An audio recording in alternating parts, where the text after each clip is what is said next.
So, magandang hapon sa lahat. So, muli nandito po tayo sa Estancia Enclave located here in Barangay Halayhay, Tansa, Cavite. So, ngayon po, ipapakita ko po sa inyo yung actual delivered unit ng ating duplex house or yung twin home. So, ito po siya. Ito yung labas ng ating unit.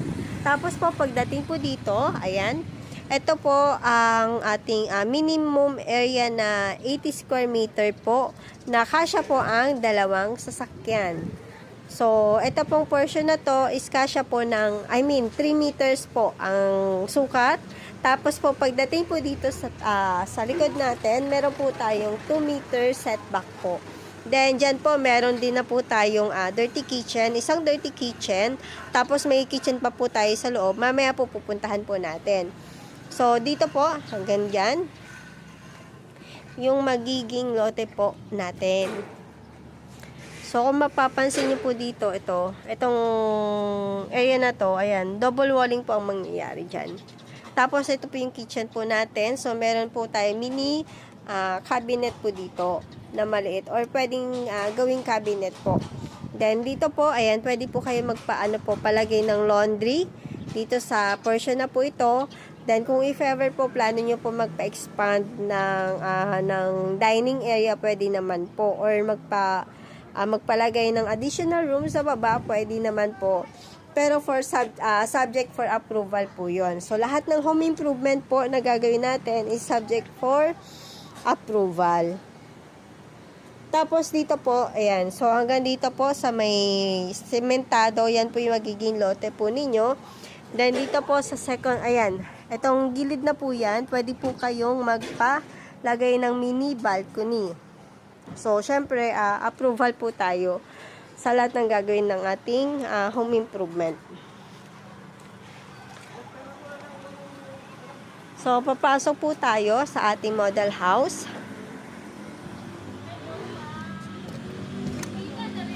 Ayan.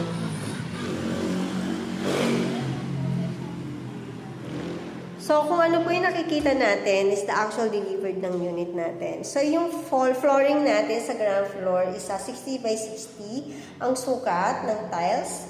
So, dito po sa portion na to, pwede po kayo magpalagay ng inyong future living area. Tapos po dito sa area na yan, dyan po ang ating dining area. So, sa dining area, katabi niya po itong lanay po natin, which is magkokonekta po sa ating garahe. So, sliding door ang ating po dito, pintuan.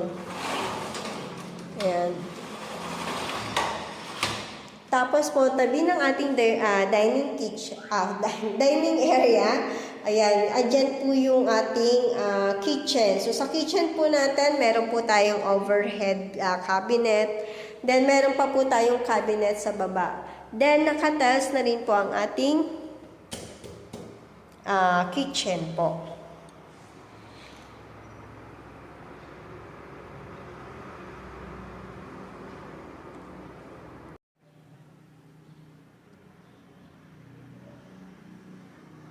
So, yan po ang ating pinaka-main door po for entry-exit sa harap. Kasi yung harap po natin, meron po tayong 3 meters wide po ng ating front ng bahay. So, kung mapapansin nyo, yung mga socket po,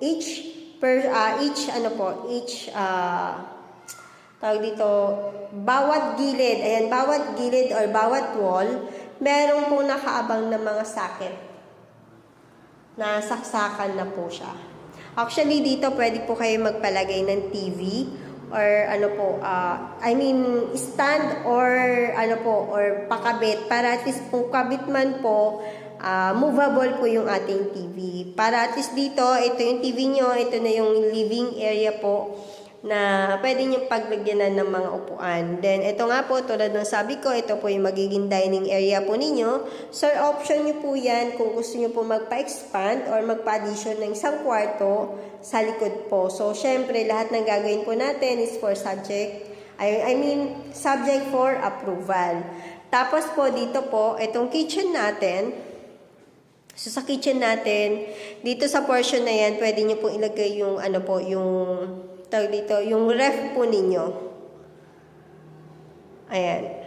So, ayan yung overhead natin. Ngayon kung sobrang, ano naman po, yung ref po ninyo, sobrang taas, ayan, pwede nyo pong patanggal yung overhead cabinet na yan para at least kasya po yung ref po ninyo. Ngayon, if ever naman po malapad ang inyong ref, you can consider this area naman po para dito nyo ilagay yung inyong ref po.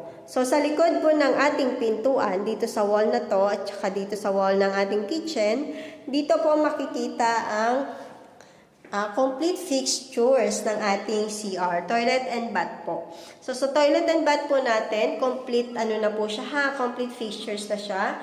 Meron na pong tiles yung flooring niya, then meron din pong tiles yung ating wall po. Ayan. So, sa ano po natin, sa tabi ng pintuan, andyan na po ang ating lavatory, yung toilet bowl, and the shower head ng ating CR, yung shower area natin. So, ngayon, pag ipapa-home improvement po ninyo or interior po ninyo, so nasa inyo na po yan kung anong klaseng design ang inyong gagawin. Then from here, ito po yung stairway natin, going upstairs po siya. Then i-highlights ko lamang din po dito sa ilalim ng ating stairway. May pwede po kayo maglagay ng, pwede nyo consider as a storage room yung area na po na yan. Then dito po, pwede po kayo maglagay ng maliit na mini sofa. Then, dito sa upper part na po ito, pwede po kayong maglagay ng bookshelves po. Then, ito po yung modern breaker po natin. Ayan. Ayan po. Then, akyat po tayo sa second floor. So, sa second floor po natin, yung stairway po niya, wood plank po ito. Ayan. Tapos, ito po is ang ating cathedral wall. Cathedral window. So, yung sa cathedral window natin, pagdating ng morning hanggang afternoon or hapon, sobrang liwanag po nito sa hagdanan. From second floor to ground floor po. Ayan. So, syempre, pagdating ng gabi, ang gagawin po ninyo, or ang pwede kong i-suggest po sa inyo, maglagay po kayo dito ng tinted. Para po, at least sa gabi, hindi po kita yung mga nasa loob na akyat baba po. Then, ito po yung pinaka-hallway po natin. So, sa hallway po natin, connected po ang 3 bedrooms at isang toilet and bath. So, ito po yung first bedroom natin.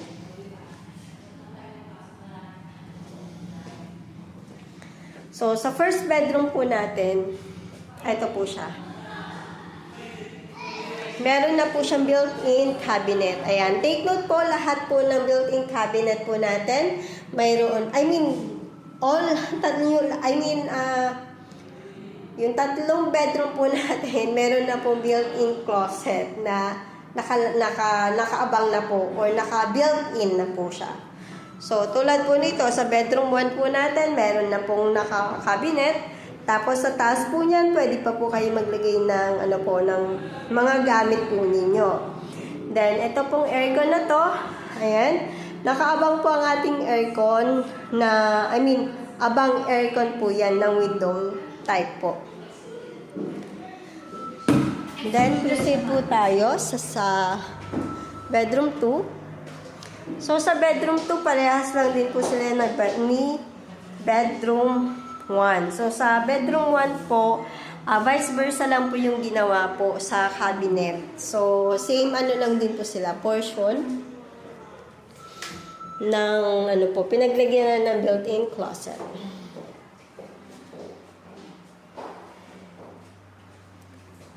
Then, next po will be the master's bedroom.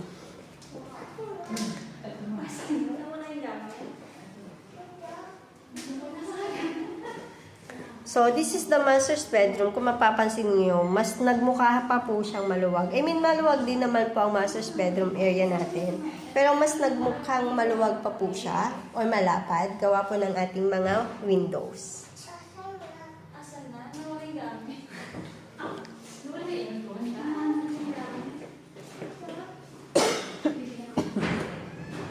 Yan. So, this is the built-in closet ng ating master's bedroom. Then, sa taas po niya, meron pa pong abang para po sa ibang gamit po ninyo. Ayan. So, as is where is, kung ano po nakikita natin is the actual delivered unit ng ating duplex house. And tulad po ng sabi ko, each room, meron na po tayong nakaabang na window type para po para po makabitan nyo na lamang po siya. Ngayon, sa master's bedroom po natin, ayan, naka-connect po ang ating sliding door going to CR.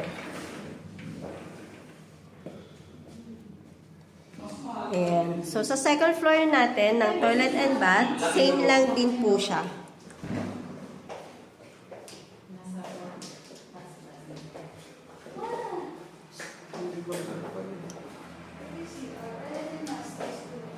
Ayan, so sa toilet and bath po natin, complete fixtures na rin po. Meron na din po siyang tiles sa wall.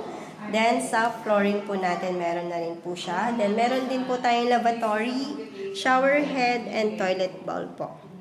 Ayan. So itong itong purpose ng isang pintuan is connected naman po sa dalawang bedrooms po natin. 1 and 2. Ayan.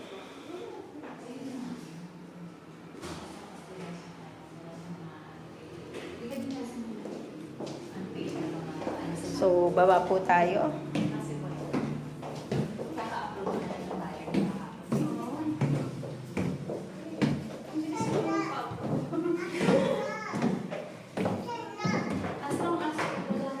Ayan. So, sa basic requirements naman po, madali lang naman po yan. So, i-discuss ko po ang list of requirements sa next video ko po.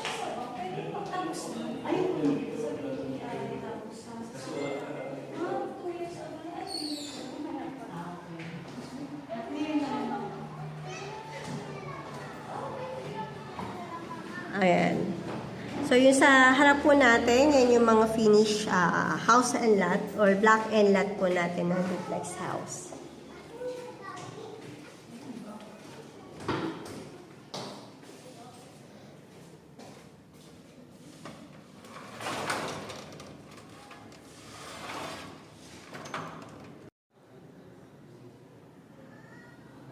And so muli, ako po si Steph Francisco, accredited salesperson ng Cavite-based project po natin. So muli, ayan, so sa mga may questions po, sa mga interesado po na makapag-invest ng property po dito sa Estancia Enclave, you can direct message me dito po sa aking TikTok account na Stephanie Francisco, or you can direct message me sa number ko through WhatsApp and Viber ng 0907-747-3084. So muli, maraming salamat po sa time na binigay po ninyo para mapanood po ang aking video. Maraming salamat po. Bye-bye!